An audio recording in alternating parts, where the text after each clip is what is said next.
Welcome to Acharya classes. मेरा नाम शिवम दीक्षित है। अपन तंत्रों के बारे में अध्ययन कर रहे थे। लास्ट अपन ने बात करी थी, मैं एक बार फिर से रिपीट कर देता हूं। जैसे कि मैंने बात करी थी, मानव शरीर की सबसे छोटी इकाई क्या है? कोशिका। अनेकों कोशिकाएं मिलकर बनाती हैं ऊतक, बहुत सारे ऊतक मिलकर बनाते हैं अंग, अनेकों अंग मिलकर बनाते हैं अंग तंत्र, और बहुत सारे अंग तंत्र से मिलकर बनता है मानव शरीर। आज जो अपन तंत्र पढ़ने वाले हैं, आज जो सिस्टम पढ़ने वाले हैं, या जो आज अपन टॉपिक पढ़ने वाले हैं, वो एक बहुत ही महत्वपूर्ण टॉपिक है। जैसे कि आप देख सकते हैं, मानव शरीर की संरचनात्मक इकाई कोशिका, ऊतक, अंग, अंग तंत्र, मानव शरीर। लास्ट अपन बात कर चुके थे पोषण, श्वसन, उत्सर्जन, परिसंचरण और तंत्रिका तंत्र की। लास्ट अपन ने इन्हीं तंत्रों के बारे में जानकारी प्राप्त करी थी। आज अपन एक ऐसा तंत्र की बात करेंगे जो मानव जीवन के अस्तित्व को बनाए रखेगा। जी, आज अपन बात करते हैं एक ऐसे तंत्र की जिससे मानव जीवन का अस्तित्व बना रहता है। जैसे कि अपन बात करें, यहां केवल मानव जीवन नहीं, किसी भी सजीव के अस्तित्व को बनाए रखने की बात की जाएगी। एक ऐसा तंत्र जिसका नाम है जनन तंत्र।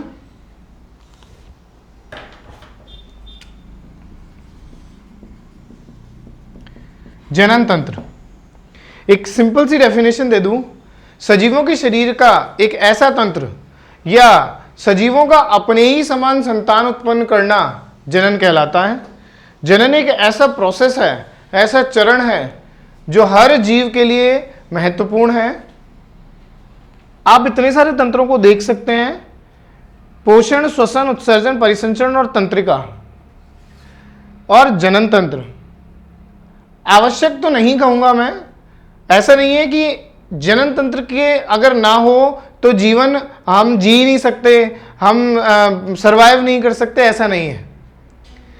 आप पोषण नहीं करेंगे, भोजन ग्रहण नहीं करेंगे तो मृत्यु हो सकती है, हो जाएगी।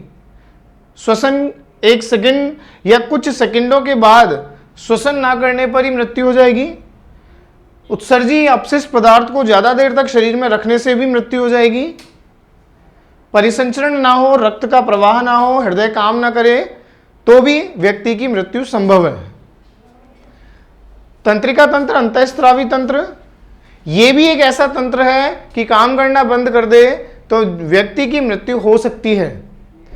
पर जनन तंत्र एक ऐसा तंत्र है, यदि ये तंत्र या ये जनन का जो प्रोसेस है ये ना बढ़े तो ऐसा नहीं है कि व्यक्ति की मृत्यु हो जाएगी, पर जरूरी है।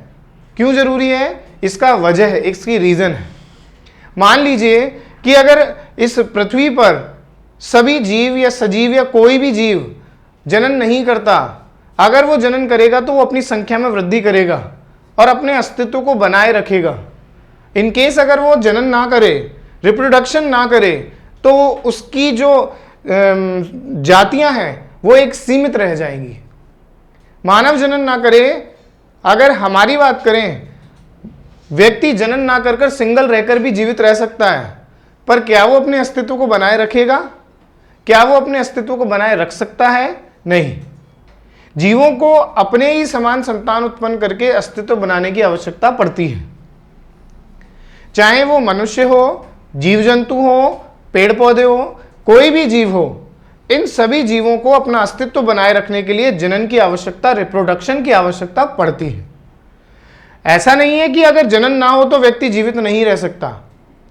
व्यक्ति जीवित रह सकता है, पर उसके आगे की जो नई जनरेशन है, नई पीढ़ी है, वो समाप्त हो जाएगी।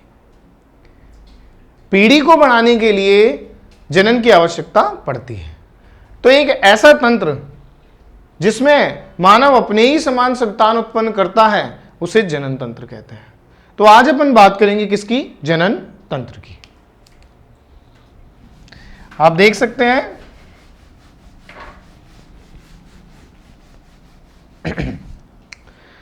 आज का अपना टॉपिक है जनन।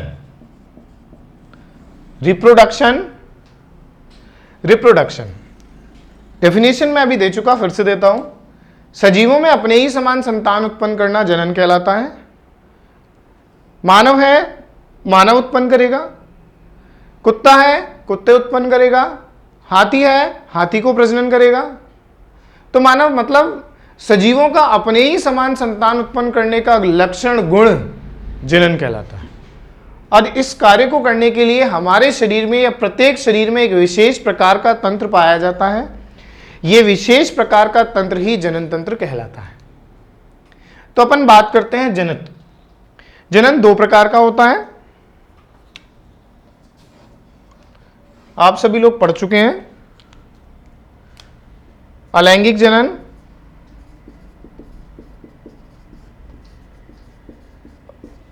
और लैंगिक जनन।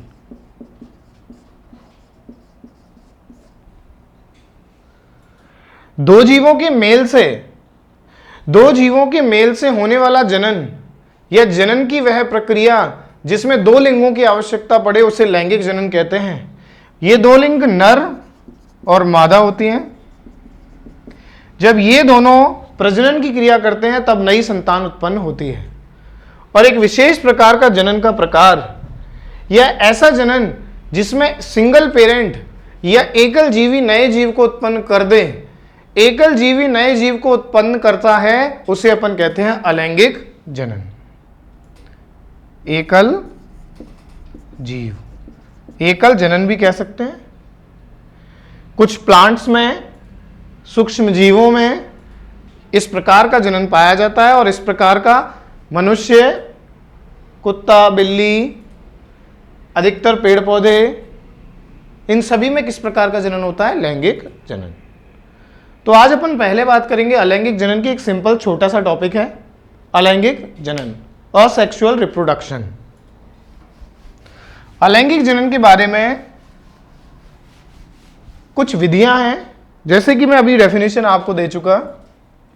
देखिए, अलैंगिक जनन, मैंने पहले भी बताया, कई डेफिनेशन टॉपिक से ही लग जाती है। अलैंगिक जनन, जनन की वह विधि जिसमें सिंगल पेरेंट एकल जीवी नए जीव को उत्पन्न कर दे, उसे अलैंगिक जनन कहते हैं। यह कुछ जीवों, सूक्ष्म जीवों, पेड़ पौधों में पाया जाता है। इसकी कुछ विधियां हैं, तो उन विधियों के बारे में डिस्कशन करते हैं अपन। पहली है आपकी खंडन।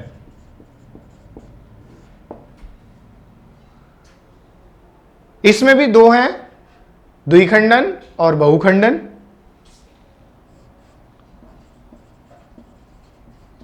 नाम से ही पता चल रहा है, खंडन का मतलब टूटना।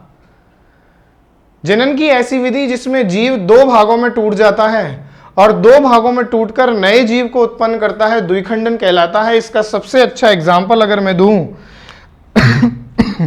इसका सबसे अच्छा एग्जाम्पल है अमीबा।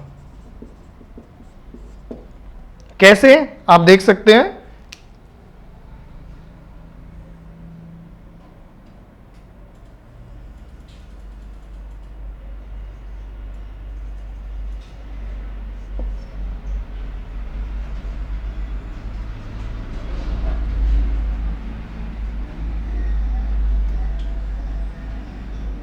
अमीबा एक कोशिकीय प्राणी है। इसकी आकृति आप सभी जानते हैं, अनियमित और अनिश्चित होती है।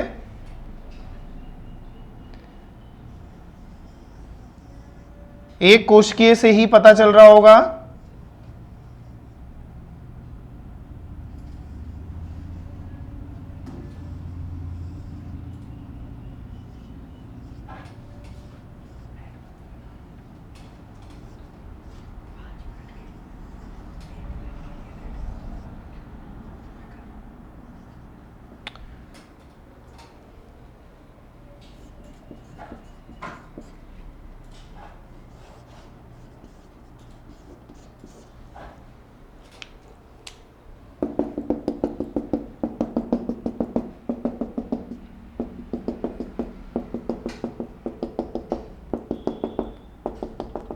देखिए, एक सिंपल से डायग्राम से अपन द्विखंडन या अमीबा में जनन को आराम से देख सकते हैं।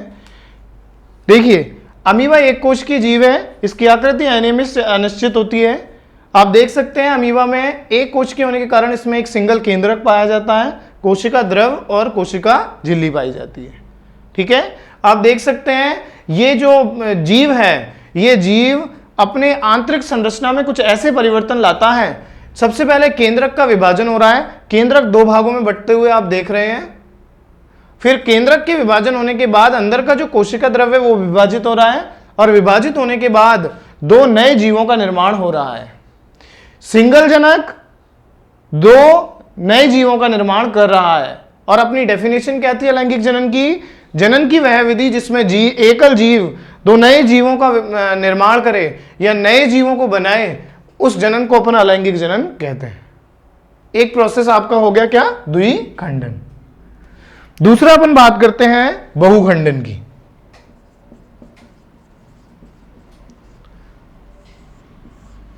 बहुखंडन में एक सबसे छोटा सिंपल सा एग्जांपल प्लाज्मोडियम।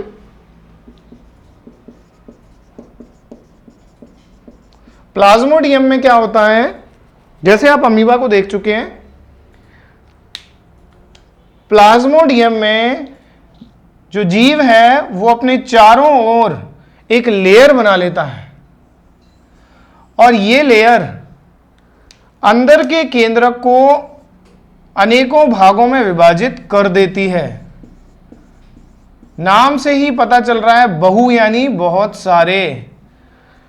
और एक निश्चित समय बाद क्या होता है, ये लेयर फट जाती है और सारे जीव बाहर निकल आते हैं, और प्रत्येक केंद्रक नए जीव का निर्माण करता है। नाम से ही पता चल रहा है द्विखंडन यानी दो भाग, बहुखंडन यानी बहुत सारे भाग। तो ये तो हुई अलैंगिक जनन की खंडन विधि। ठीक है, इसी के साथ साथ अगर अपन आगे बढ़ें, अलैंगिक जनन की और विधियां,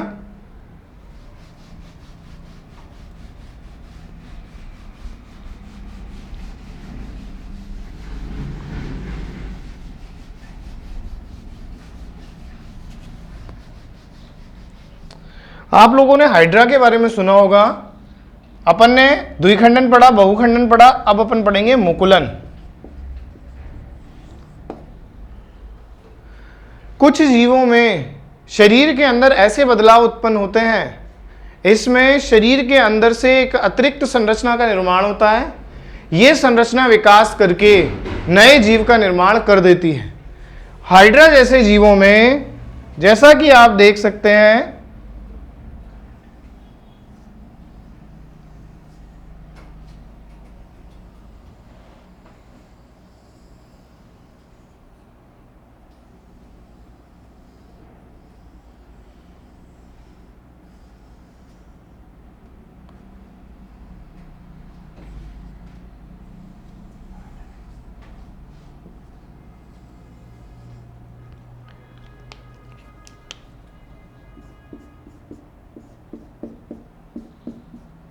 अलैंगिक जनन में अपन देख रहे हैं सिंगल जीव ही नए जीव को उत्पन्न कर रहा है, एकल जीव ही नए जीव का निर्माण कर रहा है। आप देख सकते हैं एक सिंगल हाइड्रा के शरीर में एक मुकुल बर्ड नामक एक बल्ब नामक एक संरचना अपने आप बन रही है। ये विकसित होकर अपने पूर्ववर्ती हाइड्रा से अलग हो रही है और दो हाइड्रा का निर्माण कर रही है।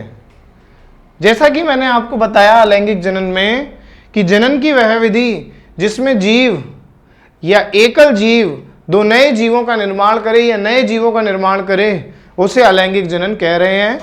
अमीबा, प्लाज्मोडियम और हाइड्रा।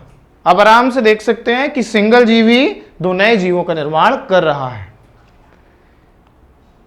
ऐसे ही कुछ एग्जाम्पल हैं, जैसे कि मैं बात करूं आपकी पुनरुद्ध भवन की या पुनर्जनन की। इसका एक सबसे अच्छा एग्जाम्पल है प्लेनेरिया। प्लेनेरिया एक ऐसा जीव है जो पुनर्जनन जैसी क्रियाओं को करता है। यदि इसका शरीर क्षतिग्रस्त हो जाए या किसी कारणवश टूट जाए, कट जाए, तो जो जीव टूटेगा या कटेगा, जो हिस्सा टूटेगा या कटेगा, वो नए प्लेनेरिया का निर्माण करेगा। इसे भी जनन का एक प्रक्रिया कहते हैं, जो कि पुनर्जनन में काउंट करी जाती है। तो आज अपन ने क्या देखा? अपन ने देखा अलैंगिक जनन। सजीवों में अपने समान संतान उत्पन्न करना जनन कहलाता है। जनन दो प्रकार का, लैंगिक और अलैंगिक।